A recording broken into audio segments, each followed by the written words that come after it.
इन हमलों का मलबा कई स्थानों से बरामद हुआ, जो कि पाकिस्तानी हमलों का प्रमाण है।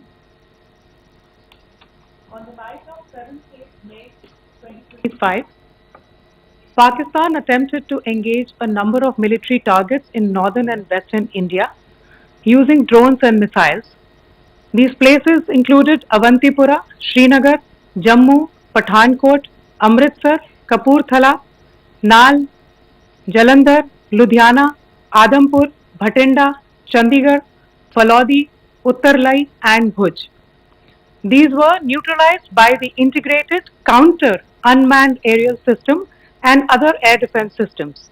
The debris of these attacks is now being recovered from a number of locations that prove the Pakistani attacks. आज सुबह भारतीय सशस्त्र बलों ने पाकिस्तान के कई स्थानों पर वायु रक्षा रडार और प्रणालियों को निशाना बनाया। भारत की प्रतिक्रिया समान क्षेत्र में समान तीव्रता के साथ की गई। यह विश्वसनीय रूप से ज्ञात हुआ कि लाहौर में स्थित एक वायु रक्षा प्रणाली को निष्क्रिय कर दिया गया।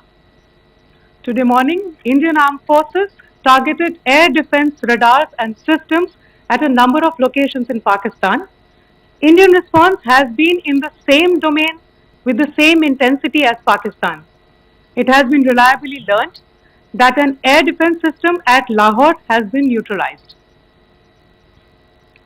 पाकिस्तान ने नियंत्रण रेखा पर आकरण गोलीबारी की तीव्रता बढ़ा दी है, जिसमें कुपवाड़ा, बारामूला, उरी, पुंछ, मेंढर और राजौरी क्षेत्रों में मोर्टार और भारी तोपखाने का इस्तेमाल किया जा रहा है।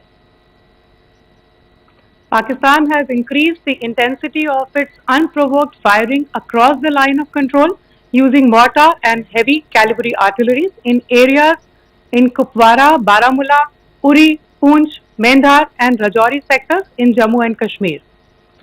16 innocent lives have been lost, including 3 women and 5 children, due to the Pakistani firing. Here too, India was compelled to respond to bring mortar and artillery fire from Pakistan to a halt.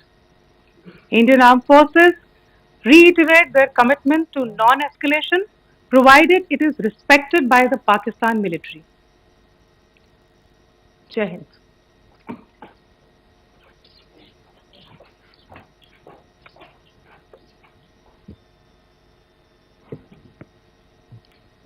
Thank you. Friends, this is, as I said, further to the briefing that was provided yesterday and some of the updates that have been just provided by Colonel Qureshi and Wing Commander Singh. I thought that we would just put some of the aspects related to the events that started on 22nd April with the barbaric terror attack in Pahalgam into further context, because there is a certain amount of commentary that has happened with regard to the events since then, and more than the commentary, there has been a lot of disinformation that has been directed at us from across the border. So a few things that I would like you to keep in mind. First of all, there is mention on all sides of escalation. I think the first point that you have to keep in mind is the attack of 22nd April in Pahalgam is the original escalation. ये जो सिलसिला है जो हम देख रहे हैं आज की घटनाओं को लेके, ये 22 अप्रैल के पहलगाम के हमले से शुरू हुआ है। एस्केलेशन वहाँ पे हुआ है और उस एस्केलेशन का जवाब भारतीय सेना ने, भारतीय फौज ने कल अपने एक्शन से दिया है। Secondly, I want to invite your attention to the involvement of the group calling itself the Resistance Front in these attacks. I pointed this out yesterday that this is a group that is a known front for the well-known Pakistan-based terrorist organization, Lashkar-e-Taiba.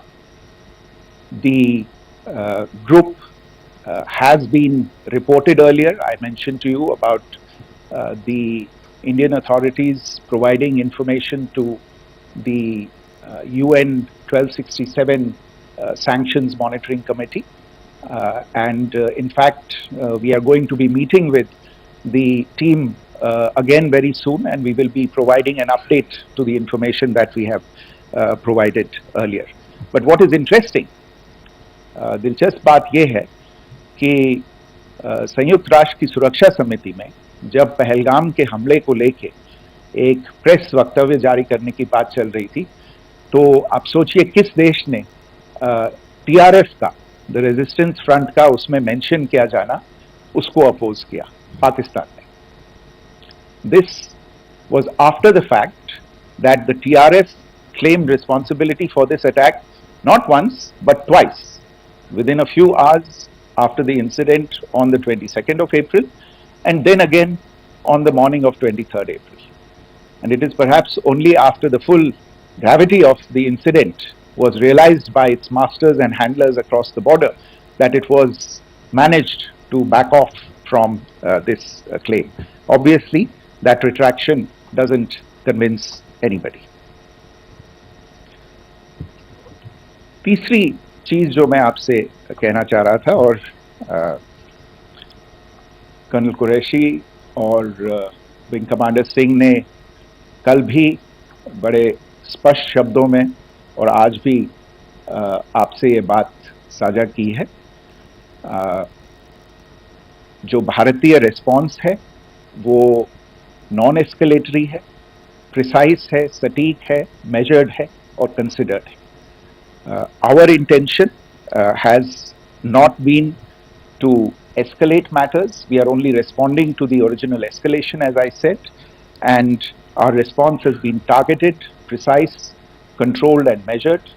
Only no military targets have been selected. Only terrorist infrastructure in Pakistan has been hit. Now, there are, as I said, a number of issues that have been raised in commentaries, and there's a lot of, as I said, unfounded disinformation and fabrication that has come from across the border.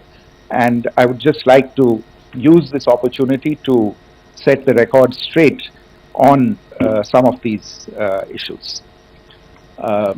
The first of these is Pakistan trying to wash its hands off any and all involvement with terrorism. I think the Pakistani information minister said there are no terrorists in Pakistan, and I think he was challenged on that in the television program that he was appearing on.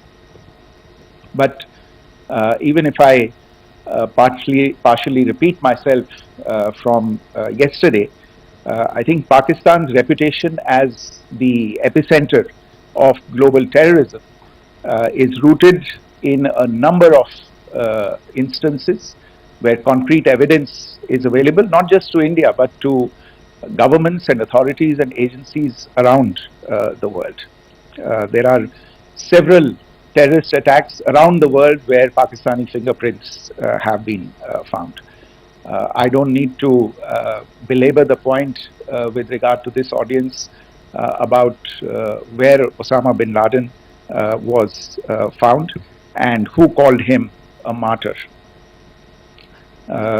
Pakistan has also for decades pursued cross-border terrorism into India with impunity, and as I said yesterday also, in order to deliberately mislead the international community, they claimed that the terrorist Sajid Mir was dead.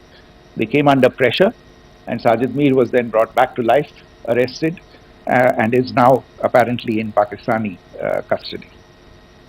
Pakistan is also home to a very large number of UN proscribed as well as UN proscribed terrorists as well as terrorists proscribed by a number of other governments in the world, including, of course, the Lashkar-e-Taiba and the Jaish-e-Mohammed, as well as their leaders, Masood Azhar and Hafiz Mohammed Saeed.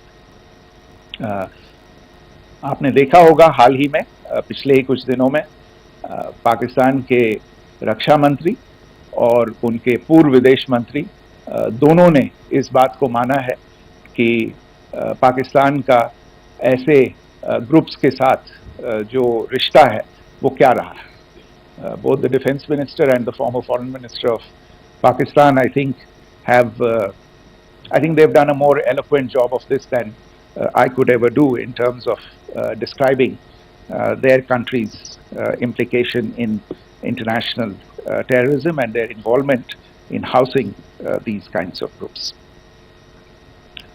दूसरा जो विषय है वो है पाकिस्तान का जो एक दावा है कि एक इंटरनेशनल impartial investigation होना चाहिए, एक joint investigative committee होनी चाहिए. These calls for jointly investigating this heinous and barbaric attack in Pahalgam. Again, I think you know the history well on this. You know the track record well, and it is not a bright track record insofar as Pakistan is concerned.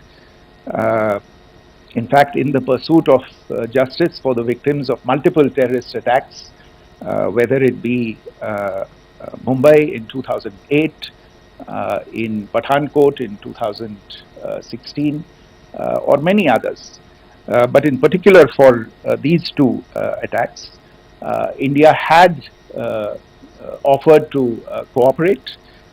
India provided forensic evidence and urged Pakistan to bring the perpetrators of these attacks to justice. We, in particular with regard to the Mumbai attacks of 2008, where a Pakistani Lashkar-e-Taiba terrorist was captured alive, India provided extensive information and evidence related to the involvement of Pakistani terrorists in this attack. Cases were registered, but you are all aware that these cases have not progressed despite the formation of judicial teams, etc. And Pakistan has consistently stonewalled all efforts to move the investigation along. In fact, with regard to the Pathankot attack as well, a joint investigative team was formed. We gave access, unprecedented access, I should say, to Pakistani team to the site of the attack. Details of call records data and DNA, etc. were shared with Pakistan. We had shared with them details related that we had been able to access to the addresses of terrorists. We presented evidence against the office bearers of Jaish-e-Mohammed who had conspired in the attack, and the handlers of the terrorists who facilitated them and guided them in. But there has been no movement on this.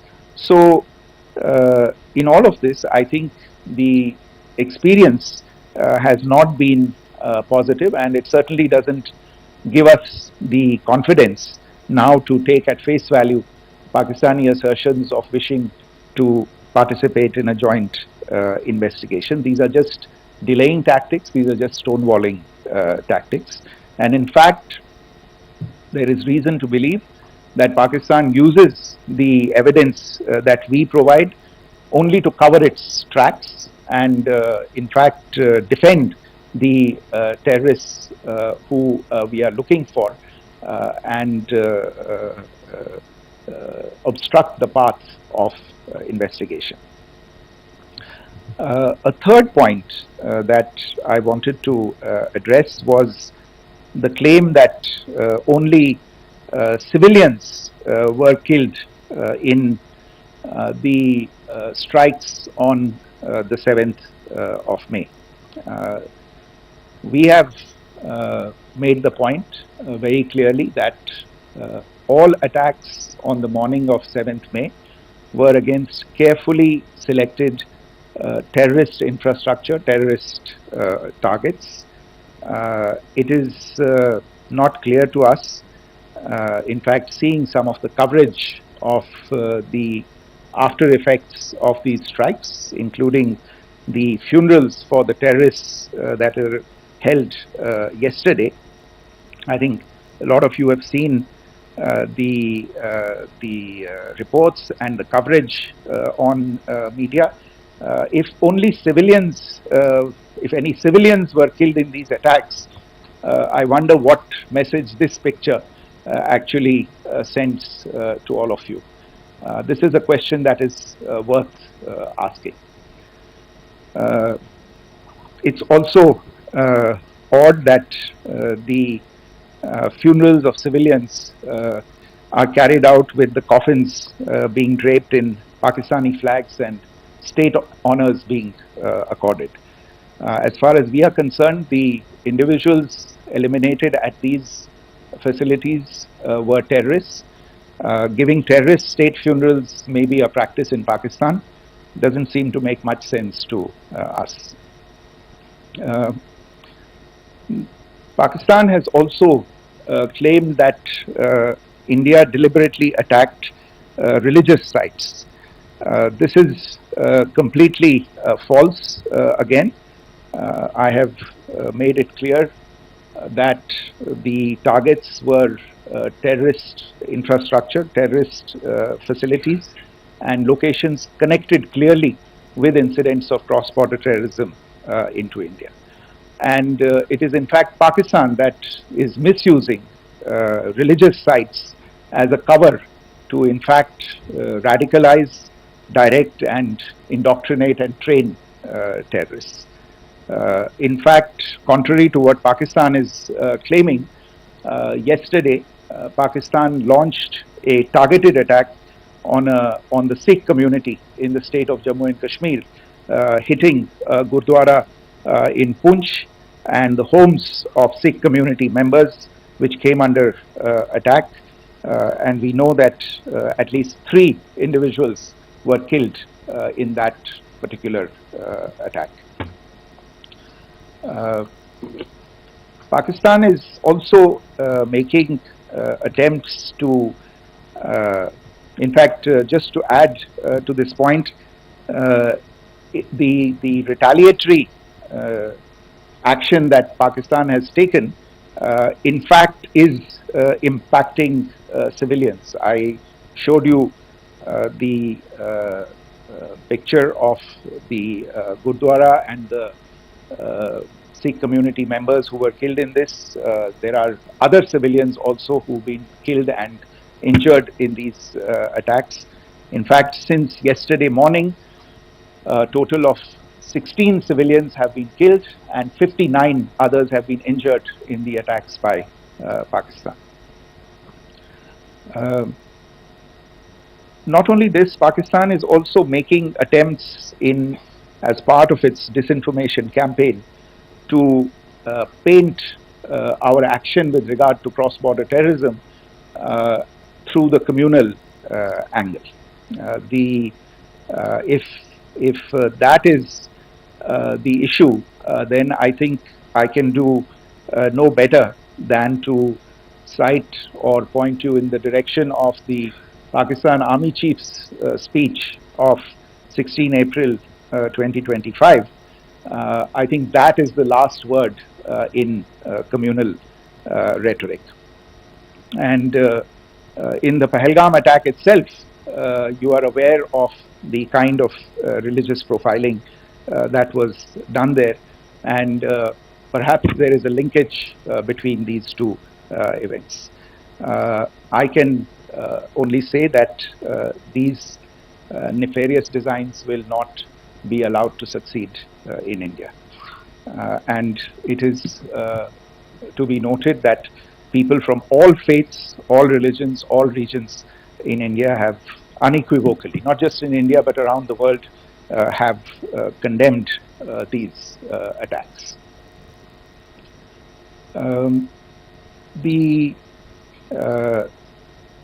Pakistani claims of now responding to India's strikes of the 7th of May. As I said right at the outset, it is India which is responding. The original escalation was by Pakistan on the 22nd of April. We are the ones who are responding to that escalation with the action that was taken yesterday morning. And again, I would like to emphasize that the action was restrained. It was directed towards non-civilian, non-military targets and confined to terrorist camps. And again, as we have been saying since yesterday, any further action by Pakistan, some of which we are seeing today, is nothing but escalation by Pakistan now once again, and will be responded to and is being responded to appropriately. One point that I wanted to also address was the allegations to the targeting of a dam, the Neelam Jhelum project in Pakistan-occupied Kashmir. I want to say that this is an absolute and complete fabrication and a blatant lie. India has targeted only and only terrorist infrastructure, and the details of that terrorist infrastructure, together with the locations, were shared with you yesterday by Colonel Qureshi and Wing Commander Singh.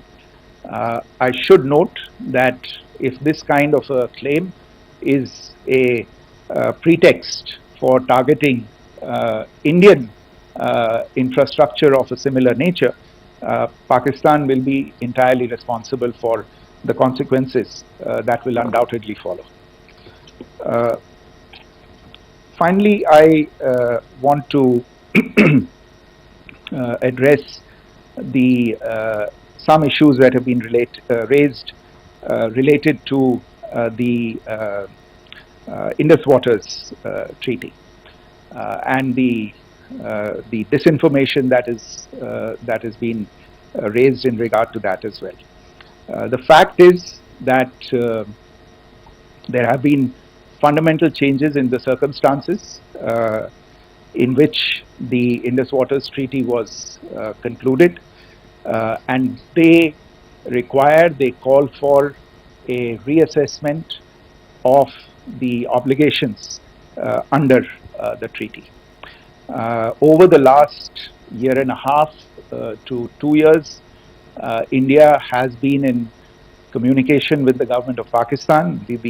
We've sent several notices to them requesting for negotiations to discuss modification of the treaty.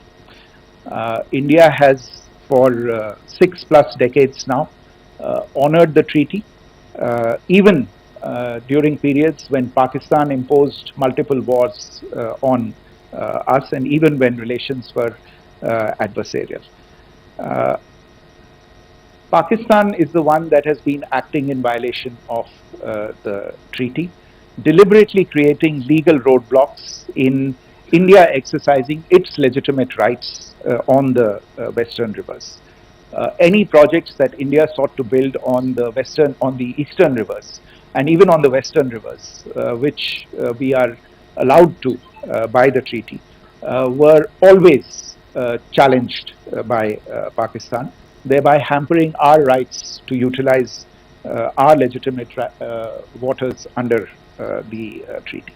In fact, if you see, the preamble of the treaty itself states that the treaty was concluded in a spirit of goodwill and friendship. Mark those words, concluded in a spirit of goodwill and friendship. ये भारत का धैर्य और भारत की सहनशीलता है जो 65 साल से हम इतनी प्रोवोकेशन के बावजूद इस ट्रीटी को निभा रहे हैं. However, as has been made clear earlier as well, Pakistan has not responded to our requests to enter into negotiations for a reassessment of the obligations under the treaty. A number of conditions have changed. This is a treaty that was based on the engineering techniques of the 50s and the 60s. We are living through the first quarter of the 21st century, technological changes and technological advancements have to be taken into account. There are demographic changes, there are climate changes that have taken place, there is the imperative of clean energy, and of course the terrorism that Pakistan has wreaked in the state of Jammu and Kashmir itself has hampered India's ability to exercise its rights under the treaty. Pakistan's persistent refusal to respond to our request to enter into government-to-government negotiations on the modification of the treaty is, in a sense, itself a violation of the treaty, and therefore India has taken the step of putting the treaty in abeyance until Pakistan abjures irrevocably its support for cross-border terrorism. Maybe I'll stop there. I mentioned earlier yesterday as well that this is an evolving situation. I would therefore ask all of you to be considerate and restrained. It will not be possible for us or my colleagues from the armed forces to share operational details at this point in time. Beyond that, if you have any questions, may I have time for only a few, and I'll try to answer those questions. Okay, I give the floor to Rishabh. One Secretary, good evening. This is Rishabh from Times Now. I just wanted to understand, as per the press release that has been released earlier today, it says that we have successfully hit at the air defense of Lahore.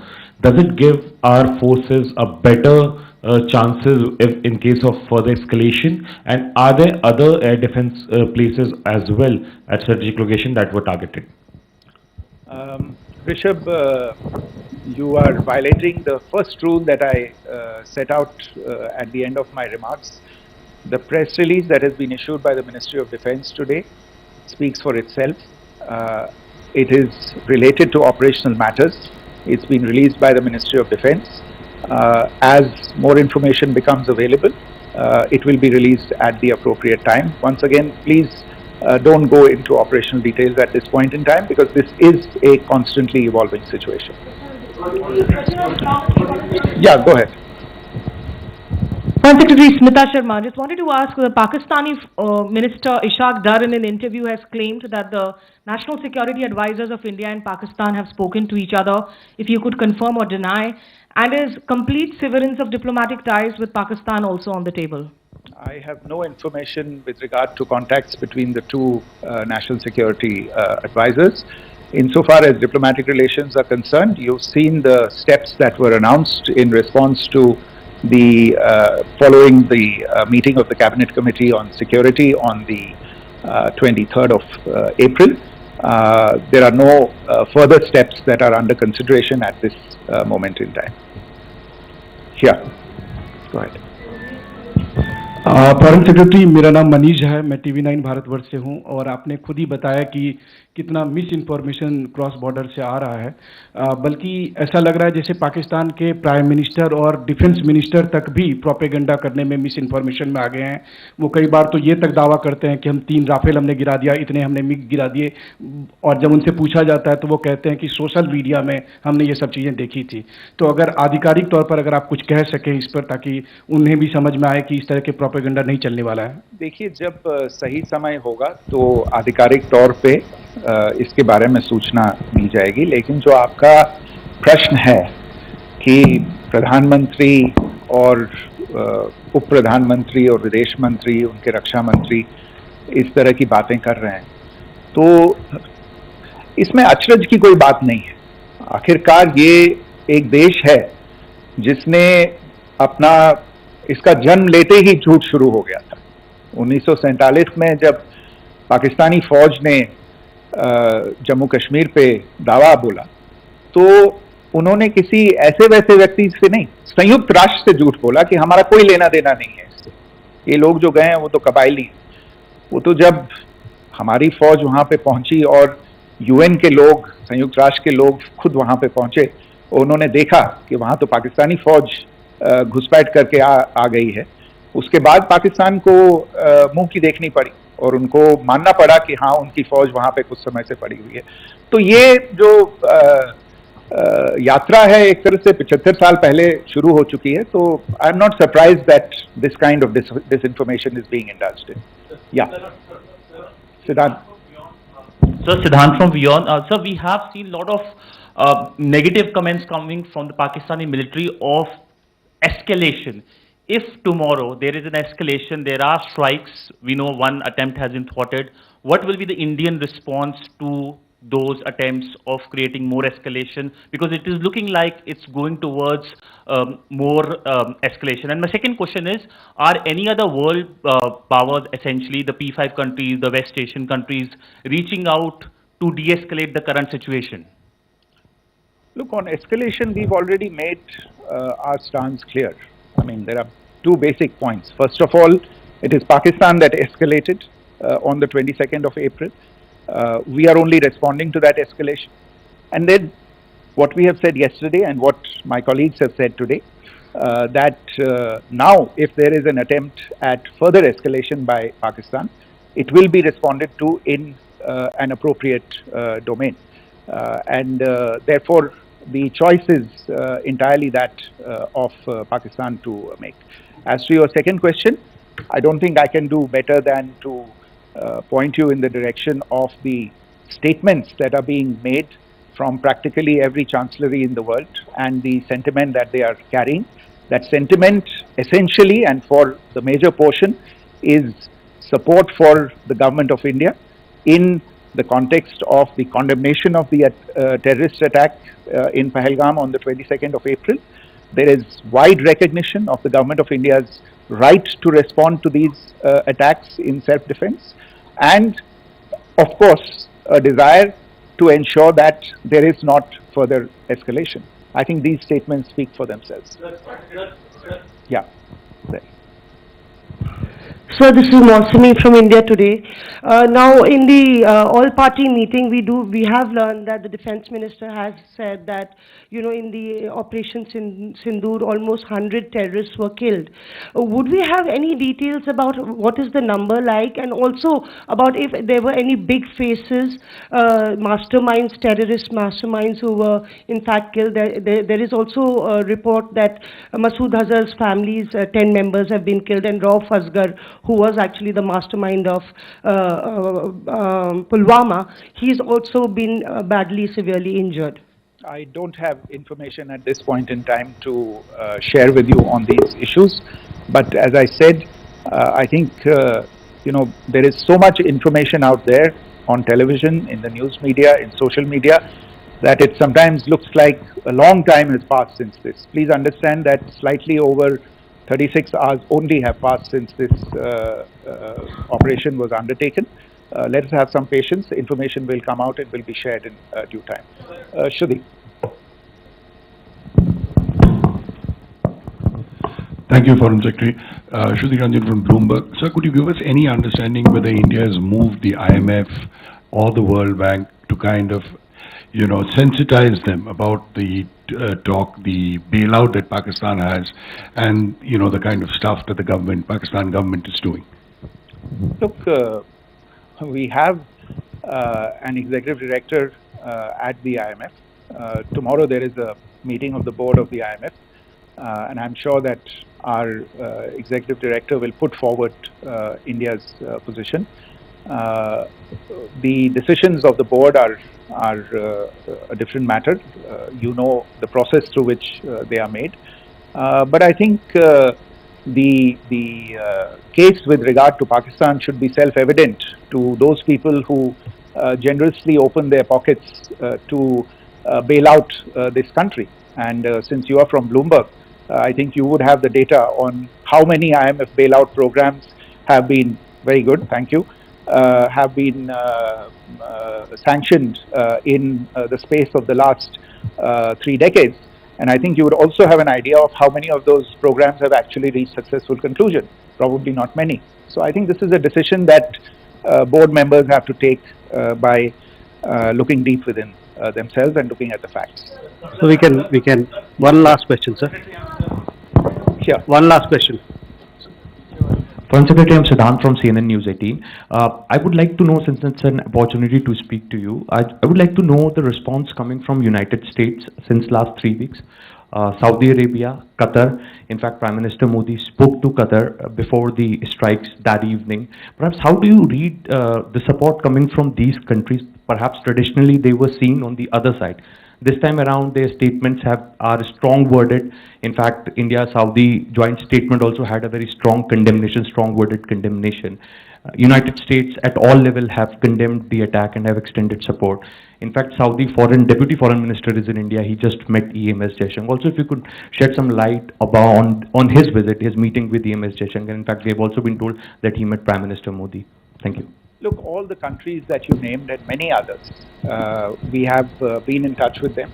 The Prime Minister has spoken to a large number of world leaders. A large number of world leaders have called him, as have called the External Affairs Minister. As we speak, there are conversations going on today as well with world leaders. And your assessment or conclusion of the general tenor of these messages is very much on point. And I think this is a recognition of the fact, firstly, of the barbaric nature, the unprecedented nature and character and features of the attack in Pahalgam, and a recognition of India's right to respond to this, and also a recognition of the fact that in responding, we have been nothing but responsible and have done so in a restrained, in a measured, and in a non-escalatory manner. I think that counts for something. People have taken that into account, and that is what is explaining the kinds of reactions that we are seeing. And we appreciate the sentiments and the statements that have been made by the vast majority of world leaders. Yes, the Saudi Minister of State for Foreign Affairs is in Delhi. He had a meeting with the External Affairs Minister earlier today. I don't have further details at this moment, but if there are details, the ministry will share them at some point with you. Thank you. I think that's all we have time for today. We'll join you again soon. Thank you all. Thank you.